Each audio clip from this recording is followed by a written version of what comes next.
Brought to you by TechnoSpark 20 series smartphones. I'm superhuman. खबरों को जो नेगलेक्ट किया गया है, जिस वजह से यहाँ के मतदाता काफ़ी रोष में है। वहाँ जो भाजपा को इससे जो है नुकसान होगा।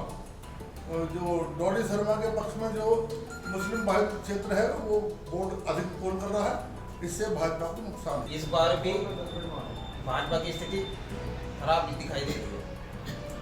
कौन आगे जाएगा, क्या लगता है? अभी तो ये तो नहीं कह सकते, लेकिन फिलहाल तो डॉली शर्मा मजबूत स्थिति में दिखाई दे रही है। कहा नहीं जा सकता है। दोनों ही तरफ से सोशल मीडिया पर जो है वो दोनों तरफ से ही बातें हो रही हैं। कुछ मतदान पक्ष में कर रहे हैं, कुछ विपक्ष में भी कर रहे हैं, लेकिन पक्ष में जो है वो ज़्यादा लोग नज़र आ रहे हैं सोशल मीडिया पर। लेकिन असलियत क्या है और किसने किसके पक्ष में मतदान किया है या नहीं किया है, इसका अंदाज़ा जो है या जो क्लियर है वो मतगणना की बात है। गाजियाबाद धौलाना लोकसभा क्षेत्र के धौलाना विधानसभा में इस समय हम मौजूद हैं। हमारे साथ हैं यहाँ के वरिष्ठ पत्रकार साथी जो इस सारे दिन की कवरेज के बाद बताएंगे कि कवरेज के बाद इनके मतलब इन्हें क्या दिखाई दे रहा है, कौन जीत रहा है, कौन हार रहा है, कितने परसेंटेज वोटिंग हुई है। आइए इस पर बात करते हैं। हमारे साथ हमारे मित्र हैं, आइए बात कर रहे हैं। क्या नाम है आपका? राशिद खान, दैनिक भास्कर से देखता हूँ मैं। तो राशिद भाई, क्या स्थिति लग रही है आपको? सारा दिन की कवरेज हुई, 84 ठाकुरों में कितनी वोटिंग करी, क्या रहा, तो कौन पार्टी आगे चली, जरा पूरा विस्तार बताइए। देखिए, जब शुरू में जब मतदान शुरू हुआ था तो उस समय मतदाताओं को देखकर ऐसा लग रहा था कि जैसे अब की बार मतदाता की जो प्रतिशत है वो बढ़ेगा।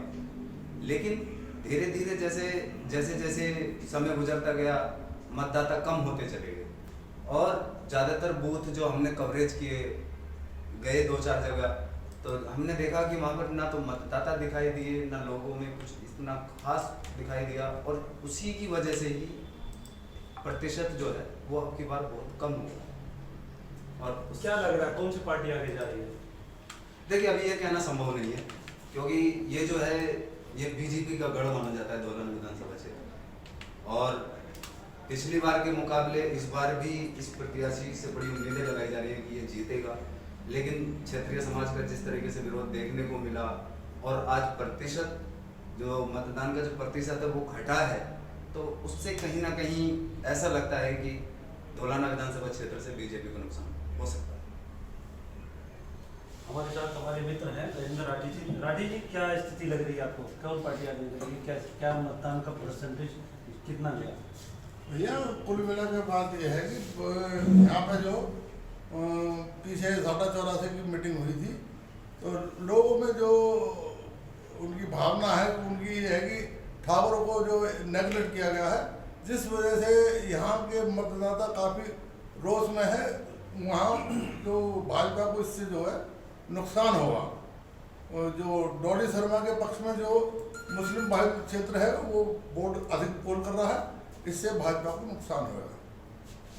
कौन आगे निकल रहा है? या इस क्षेत्र से मोदीनगर विधानसभा क्षेत्र से, वो धौलाना विधानसभा क्षेत्र से जो है जो डॉली शर्मा जो उसकी जो अलायंस की जो कैंडिडेट है उसको फायदा मिलेगा। हमारे साथ हैं धौलाना तहसील के जो जागरण के प्रभारी हैं, दैनिक जागरण के जितेंद्र शर्मा जी। बात करें जितेंद्र जी, क्या लगता है आपको कितनी वोटिंग परसेंटेज हुई है और कितना कौन आगे जा सकता है? देखिए, 3 बजे तक लगभग 47% मतदान हुआ है, और जैसे अभी तक मतलब स्थिति देखी जा रही है तो डॉली शर्मा की स्थिति मजबूत है धौलाना विधानसभा क्षेत्र में। पहले भी जो भाजपा यहाँ से हारी है धौलाना विधानसभा क्षेत्र से, बेशक गाजियाबाद लोकसभा सीट जीती है लेकिन धौलाना विधानसभा से हारी है। और इस हिसाब से जिस हिसाब से जनता का मतलब रुझान दिखाई दे रहा था, इस बार भी भाजपा की स्थिति खराब दिखाई दे रही है। कौन आगे जाएगा, क्या लगता है? अभी तो ये तो नहीं कह सकते, लेकिन फिलहाल तो डॉली शर्मा मजबूत स्थिति में दिखाई दे रही है। हमारे साथ हमारे मित्र हैं वसीम, उनसे बात करते हैं कि सारा दिन की कवरेज के बाद इनको क्या रिजल्ट मिला। सर, जैसे मैं सुबह में फिल्म में गया था तो सुबह लोगों की काफ़ी लगी तकार रही, बीच में युवा वर्ग में भी काफ़ी उत्साहित नजर आ रहा था, बुजुर्ग नजर आ रहे थे। मगर जैसे जैसे दिन बढ़ता गया, चढ़ता गया, वैसे वैसे लोगों की संख्या कम होगी। सेकेंडली मैं ये कहना चाहूँगा, जैसे ये भी कहा कि आपको समाज को लेकर आपको समाज कहीं ना कहीं कह रहा था कि हम बीजेपी से नाराज हैं, मगर उसमें भी कुछ लोगों से हमारी वार्ता हुई, उन्होंने कहा कि हम मान लीजिए 100% में से 30% हम भी बीजेपी के साथ हैं, मगर कहीं ना कहीं मुस्लिम और जो मुस्लिम के साथ जो ब्राह्मण है वो कहीं ना कहीं इंडिया अलायंस के साथ जाते हुए दिखाई दे रहे हैं। मुझे लगता है, मैं पॉसिबिलिटी नहीं, बस ये कहना चाहता हूँ कि कहीं ना कहीं डोली शर्मा मजबूत होती नजर आती है। तो हाँ, गाजियाबाद धौलाना का जो लोकसभा क्षेत्र है, इसमें सारा दिन की कवरेज के बाद पत्रकारों का ये कहना है कि धौलाना विधानसभा से डॉली शर्मा कांग्रेस गठबंधन से मजबूत प्रत्याशी नजर आ रही है, क्योंकि पिछली बार भी पीके सिंह जीते थे 5 लाख वोटों से, लेकिन उसके बाद भी धौलाना से काफ़ी कम वोटर उनको मिले थे, विरोध था उनका। कोई बता रहा था कि वो स्थानीय नहीं है इसलिए उनको वोट कम रहा, लेकिन इस बार उनका काफ़ी ज़्यादा विरोध रहा है। और हमारे साथ है चरणजीत सिंह, जो हमारे न्यूज़ नेशन के आप उनके जहाँ धौलाना के प्रभारी हैं, इनसे बात करते हैं कि ये जो है इन्होंने सारा दिन में कितना वोटिंग परसेंटेज इन्होंने देखा और किसको जीतते हुए बता रहे हैं। देखिए, कुछ कहा नहीं जा सकता है जीतार का। वोटर जो है वो साइलेंट है, और वोटर का जो साइलेंट मोड है उसके ज़रिए जो है वो किसी का भी जीत का अंदाज़ा नहीं लगाया जा सकता है। मतगणना होने के बाद ही जो है वो जानकारी मिलेगी कि किसकी जीत होगी और किसकी नहीं, जो मतदान हुआ है उससे आपको क्या लगता है 60-84 की ठाकुर ने किसको मत किया है?